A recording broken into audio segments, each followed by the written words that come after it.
Breaking news. Bangladesh లో మరో భయానక ఘటన చోటు చేసుకుంది. మరో హిందూ యువకుడు సజీవ దహనం అయ్యాడు.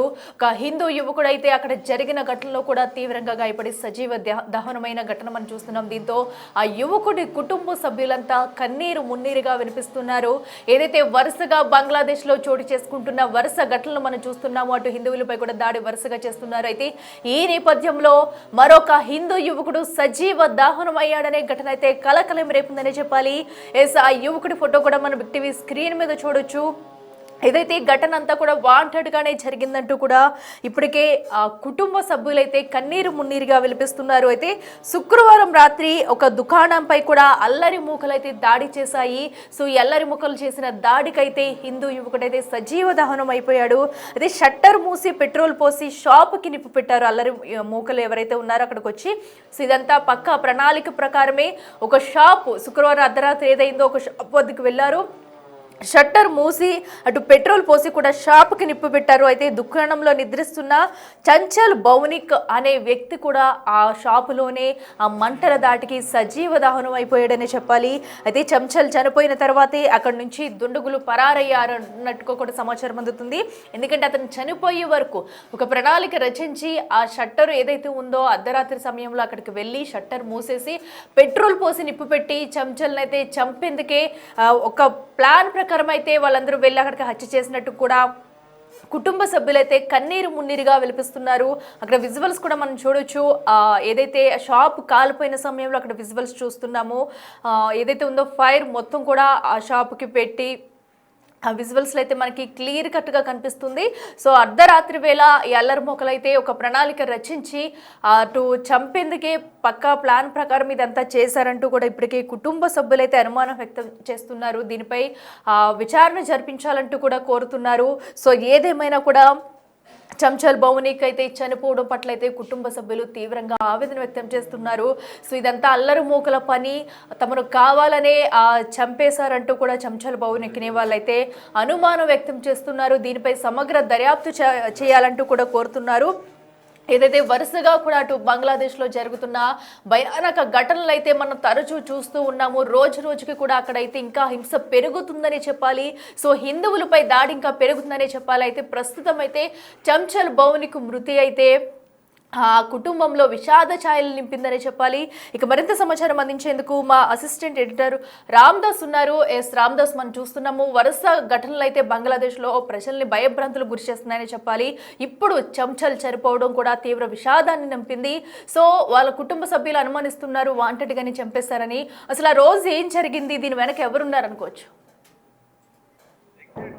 2024లో తిరుగుబాటు తర్వాత బంగ్లాదేశ్ చాలా అన్సర్టినిటీ ఉంది, అస్థిరత ఎదుర్కొంటుంది. దేశంలో హిందువులపై మతోన్మాదుల దాడులు ఇప్పుడు ప్రపంచవ్యాప్తంగా ఆందోళన పెంచుతున్నాయి. బంగ్లాదేశ్ హిందూ బౌద్ధ క్రైస్తవ ఐక్యత కూడా దేశవ్యాప్తంగా ఈ మైనార్టీలపై జరుగుతున్న దాడులపై తీవ్ర ఆందోళన వ్యక్తం చేస్తున్నాయి. అయినప్పటికీ కూడా ప్రతి వారం అంటే దాదాపుగా వారానికి ఒక హత్య జరుగుతున్నట్టుగా అనిపిస్తుంది. ప్రతిసారి కూడా మైనార్టీ హిందువులను టార్గెట్ చేసుకుని దాడి తీవ్రంగా చేస్తున్న పరిస్థితి కనబడుతుంది. మహమ్మద్ యూనిస్ నేతృత్వంలోని ఈ మధ్యంతర ప్రభుత్వం హయాంలో బంగ్లాదేశ్ లో అయితే హిందువులపై దాడులు పెరిగిపోయాయి. ఇదంతా ప్రపంచం అంతా గమనిస్తుంది. ఈ దాడులపై కూడా భారత్ చాలా తీవ్రంగానే స్పందించింది. అయినప్పటికీ కూడా ఇక్కడ బంగ్లాదేశ్ ఈ హత్యలను అరికట్టేందుకు, ఆ నేరస్తులను శిక్షించేందుకు పెద్దగా సమయం కేటాయించట్లేదు, దృష్టి సారించట్లేదు అనే విమర్శలు అయితే చాలా క్లియర్ గా కనిపిస్తున్నాయి. ఇప్పుడు తాజాగా జరిగిన ఘటన ఇది నర్సిగండి జిల్లాలో జరిగినటువంటి అత్యంత అమానుష ఘటన ఇది. ఈ ఘటనకు సంబంధించి కూడా ప్రస్తుతం పెద్ద ఎత్తున విమర్శలు అయితే వెలువెత్తున్న పరిస్థితి కనబడుతుంది. బంగ్లాదేశ్ లో భయానక ఘటన చెప్పచ్చు. దుకాణంలో నిద్రిస్తున్న ఈ హిందూ యువకుడిని సజీవ దహనం చేశారు. ఈ నార్సిండి ప్రాంతంలో జరిగినటువంటి ఈ ఘటన ఏదైతే ఉందో ఆ దుకాణంపై అల్లరి మూకలు దాడి చేసి షట్టర్ మూసేసి పెట్రోల్ పోసి నిప్పంటించాయి. ఎంత దారుణమో, ఎంత మానవత్వం మంటగలిసే ఘటన ఇది ఒక్కసారి మనం చెప్తుంటే నిజంగా బాధిస్తోంది. ఈ సమయంలో ఆ షాప్ లో నిద్రిస్తున్నటువంటి చంచల్ భౌనిక్ ఎవరైతే ఉన్నారో 23 ఏళ్ల కుర్రాడు సజీవ దహనం అయ్యాడు. సో అతను చనిపోయాడని నిర్ధారించుకున్న తర్వాతే దుండగులు అక్కడి నుంచి పారిపోయినట్టుగా ప్రత్యక్ష సాక్షులు చెప్తున్నారు. తన శుక్రవారం కూడా అంతే, వాడు పెట్రోల్ పోయించుకున్న తర్వాత పెట్రోల్ డబ్బులు అడగకపోతే ఏకంగా కార్ను ఆడి పైకి ఎక్కించి చుట్టేసిపోయాడు. అంటే మైనార్టీ హిందూ అని తెలుసు.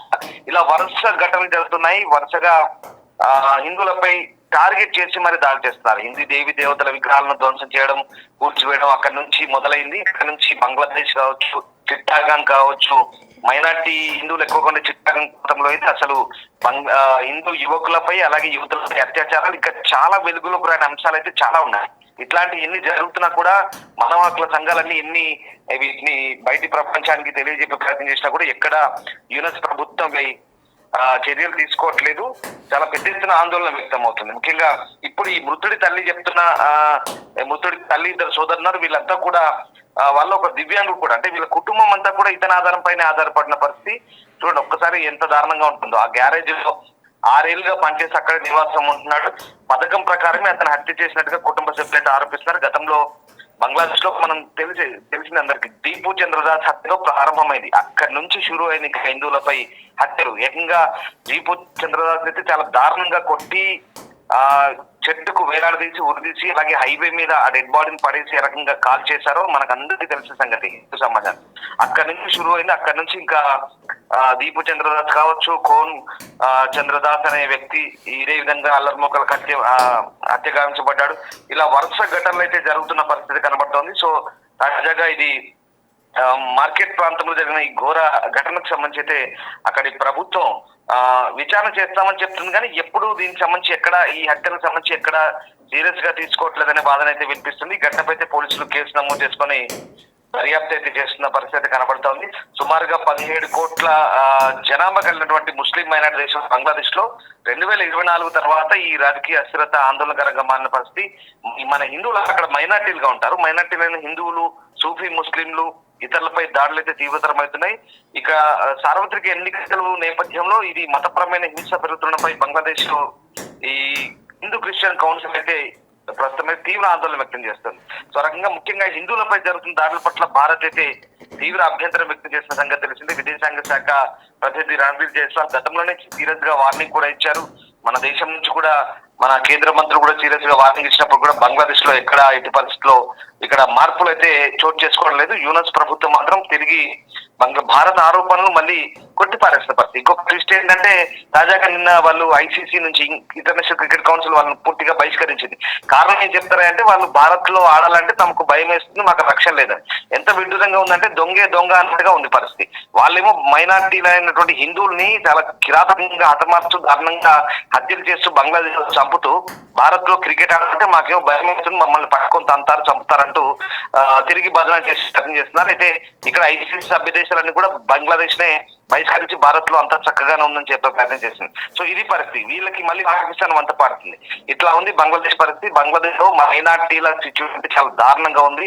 ప్రపంచవ్యాప్తంగా హిందూ సంఘాలన్నీ కూడా అవే ఆందోళన వ్యక్తం చేస్తున్నాయి. భారత ప్రభుత్వం కూడా ఖచ్చితంగా దృష్టి సారించాలనే వాదనలు అయితే వినిపిస్తున్న నేపథ్యంలో మరి చూడాలి భారత విదేశాంగ శాఖ ఎట్లా స్పందిస్తోంది. ఇప్పటికే వరుస హత్యలతో బంగ్లాదేశ్ లో హిందువులకు రక్షణ కరువైనట్టు ఆరోపిస్తున్న నేపథ్యంలో మరి అక్కడి ప్రభుత్వం అయితే ఎలాంటి చర్యలు తీసుకోవట్లేదు.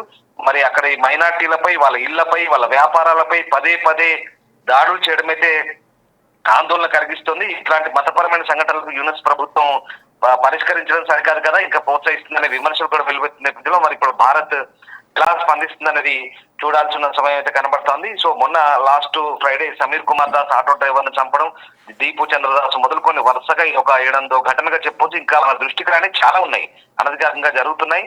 ఇట్లా వరుస ఘటనలన్నీ కూడా హిందువులపై ఇక్కడ బంగ్లాదేశ్ లో ఏ రకమైనటువంటి దారుణ మారణకాండ కొనసాగిస్తున్నారో అర్థమవుతున్న పరిస్థితి కనబడతా ఉంది. మరి మన భారతదేశం, మన విదేశాంగ శాఖ దీనిపై ఏ రకంగా దృష్టి సారించబోతుంది, ఎట్లాంటి రియాక్షన్ ఉంటుందని మాత్రం వేచి చూడాల్సిందే. ఎస్ రామ్దాస్, అయితే మనం చూడొచ్చు ఇప్పుడు చనిపోయిన చంచల్ బౌనికే కాదు, గత కొన్ని రోజులుగా కూడా ఈ ఘటనలు హింస ఇలాగే కొనసాగుతూ వస్తుంది. అయినా కూడా ఎందుకు ఇంకా త్వరితగతిన చర్యలు తీసుకోవడం లేదు, దేనికి కూడా మాట్లాడేందుకు కూడా ముందుకు వెళ్ళట్లేదు అధికారులు అనేసి అనుకోవచ్చు. ఎందుకంటే వారి నిర్లక్ష్యం కారణంగా కూడా ఒకరి తర్వాత ఒకరు ప్రాణాలు కోల్పోవాల్సిన పరిస్థితి ఉంది. ఇప్పుడు ఎవరు ప్రాణాలు కూడా వెనక్కి తీసుకుని రాలేని సిచ్యువేషన్.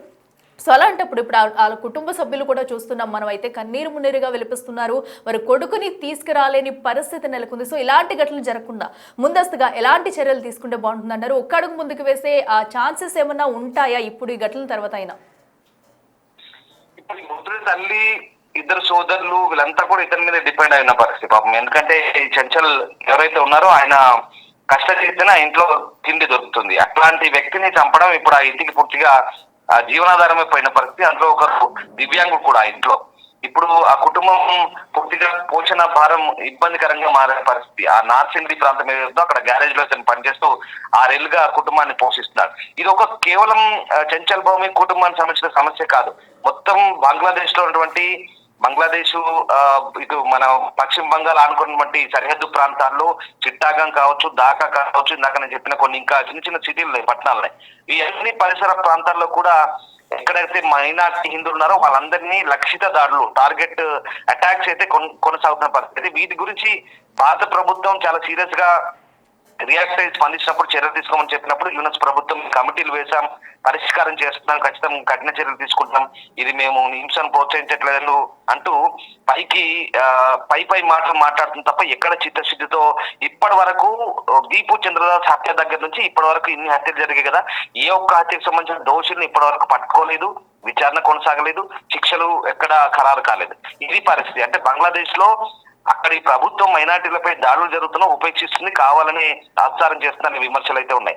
దీనికి సంబంధించి ఇప్పుడు బంగ్లాదేశ్ హిందూ, బౌద్ధ, క్రిస్టియన్ మైనార్టీ కౌన్సిల్ ఏదైతే ఉందో చాలా గట్టిగా నిరసన వ్యక్తం చేస్తుంది, ఆందోళన వ్యక్తం చేస్తుంది. ప్రపంచమంతా కూడా, ప్రపంచవ్యాప్తంగా ఉన్నటువంటి హిందూ సంఘాలను కూడా దీన్ని సీరియస్ గా తీసుకోవాలని చెప్తున్న పరిస్థితి. ఇప్పుడు అదే అంశంలో భారత విదేశాంగ శాఖ ఎప్పటికప్పుడు గమనిస్తోంది, చాలా సీరియస్ గానే పరిగణించే అవకాశం ఉంది. ఈ హత్య తర్వాత ఖచ్చితంగా ఇప్పటికీ దాదాపుగా 60 డజన్ పైగానే హత్యలు జరిగాయి, ఇంకా మన దృష్టికి చాలా ఉన్నాయి. ఒకవేళ భారత ప్రభుత్వం కనుక సీరియస్ గా తీసుకుంటే ఖచ్చితంగా ఇప్పటికే మనం బంగ్లాదేశ్ హై కమిషన్ కు సమన్లు ఇచ్చాం, ఇక్కడ నుంచి నిరసన తెలిపాం. ఇక్కడ న్యూఢిల్లీలో ఉన్నటువంటి వాళ్ళ హై కమిషన్ ఆఫీస్ లో వాళ్ళ ఎంబసీలో చాలా పెద్ద ఎత్తున నిరసన తెలిపాం. మరి ఈసారి భారతదేశం ఎట్లాంటి నిరసన తెలుపుతుంది, ఎట్లాంటి స్పందన ఉంటుందనేది మాత్రం వేచి చూడాల్సిందే. Okay, right Ramdas, thank you. చూస్తున్నాం కదా, ప్రస్తుతం అయితే అటు బంగ్లాదేశ్లో హిందువులపై వరుస దాడులు అయితే ప్రజల్ని భయభ్రాంతులకు గురి చేస్తున్నాయని చెప్పాలి. ఏ రోజు ఎప్పుడు చనిపోయిన ఆ చెంచల్ కుటుంబం అయితే దిక్కుతోచని స్థితిలో పడి ఉంది. ఆర్థిక సహాయం చేయాలంటూ కూడా వేడుకుంటున్నారు. ఎందుకంటే తమ కుటుంబానికి పెద్ద దుఃఖైన చెంచల్ చనిపోవడంతో ఆ కుటుంబం ప్రస్తుతం రోడ్డును పడాల్సిన పరిస్థితి అయితే నెలకొంది. అయితే తమ కుమారుడిని పక్కా ప్లాన్ ప్రకారమే చంపేశారు అంటూ కూడా వాళ్ళైతే ఆవేదన వ్యక్తం చేస్తున్నారు. ఒకసారి ఆ ఘటనలో జరిగిన సిచ్యువేషన్స్ ఒకసారి మనం చూద్దాం. এই ব্যক্তি যতক্ষণ না দাউ দাউ করে জ্বলে ততক্ষণ ওই ব্যক্তি ওখানেই দাঁড়িয়েছিলেন। সিসিটিভি ফুটেজে দেখা যাচ্ছে চঞ্চল ভৌমিক যে ঘরে ঘুমিয়েছিলেন সেটির শাটারের বাইরে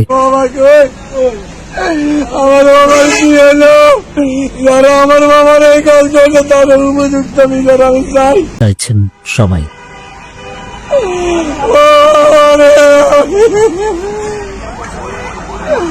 আমি কি আমার বাবাকে আমার বাবা আমার বাবাকে আমার বাবার কি হলো যারা আমার বাবার এই কাজ করলো তাদের উপযুক্ত বিচার আমি